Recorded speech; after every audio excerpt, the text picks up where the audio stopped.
I've complained and lamented over and over about there having been no consequences for all the wrongs done to us in recent years, wrongs inflicted by the leaders on the lead. Now I'm beginning to think differently. Just as the lies told to the populations about the so-called pandemic, about war in Ukraine, about war in the Middle East, about the climate, are so huge as to be paradoxically hard to see, similarly difficult to comprehend on account of their massive scale, might be the actual consequences right enough.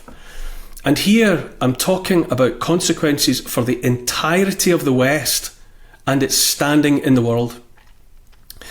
Back in 2022, senior EU politician Josep Borrell got himself into hot water when he declared Europe a garden and much of the rest of the world a jungle. He said, "We have built a garden. Everything works. It's the best combination of political freedom, economic prosperity and social cohesion that humankind has been able to build. The rest of the world is not exactly a garden. Most of the rest of the world is a jungle, and the jungle could invade the garden." End quote. From around the world came accusations that his words were racist and colonialist. But whatever Borrell's intentions were or weren't, like so much we in the West have been told in recent years, by 2024 his words sound utterly hollow anyway.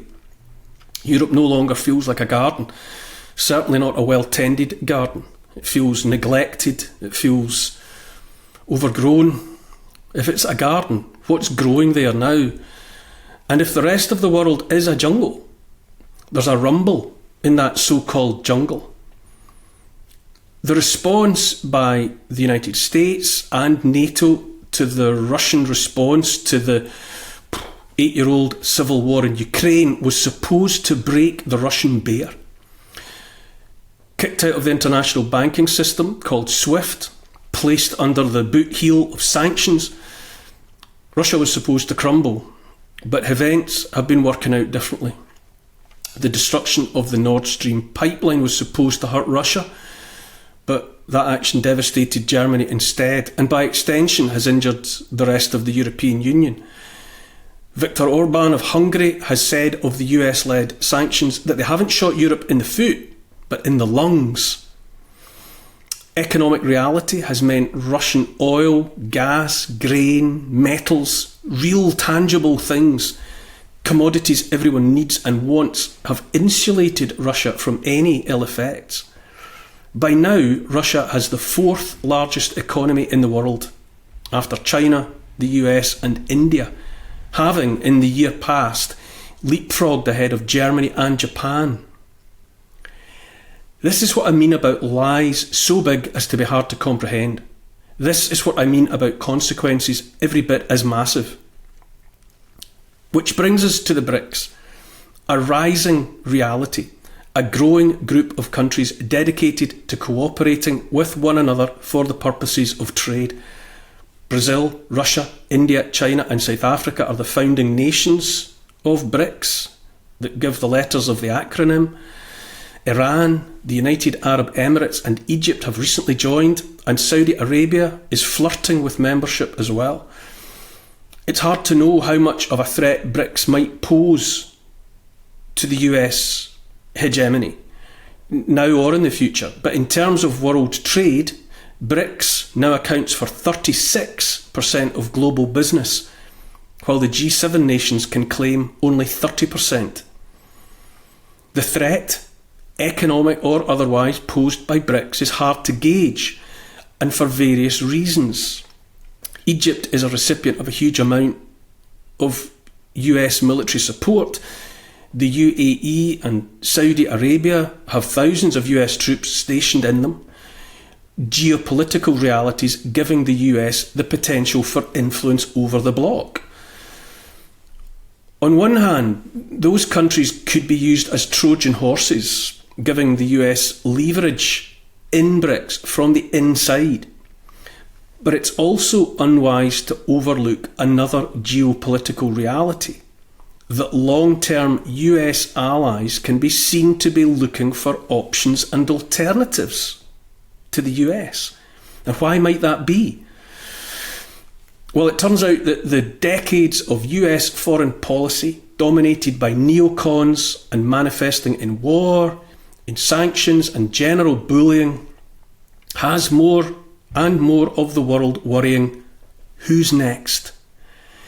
The vast majority of the world has bought and sold oil with petrodollars, a decades-old practice that has made the US dollar a necessity in every national pocket.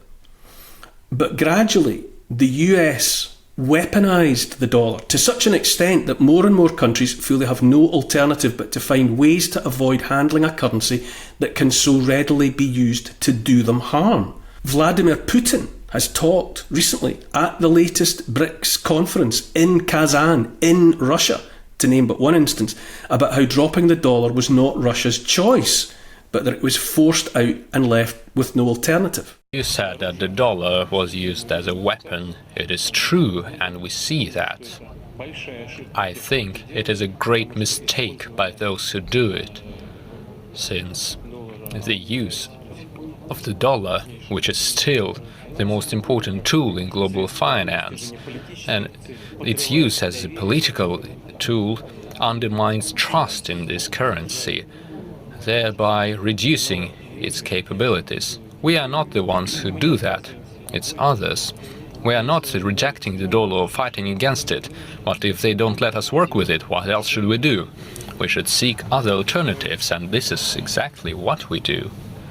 That's an interesting perspective, surely, that Putin's saying that he wouldn't have done it, he wouldn't have chosen to do it, but that without him having any options, he was left with no alternative. And now 95% of Russia's trade with other countries takes place, is done in other national currencies. So, as well as nations, including oil-rich nations, coming together as the BRICS, bricks in a wall, you might say, more and more of them are buying and selling oil and other commodities in their own currencies. This matters. This might matter hugely. At the same time, nations like Russia, China and India are repatriating their gold in vast quantities, bulldozing bullion and ingots into underground caverns, who knows. But they're getting it out of the US and Britain and wherever and taking it home.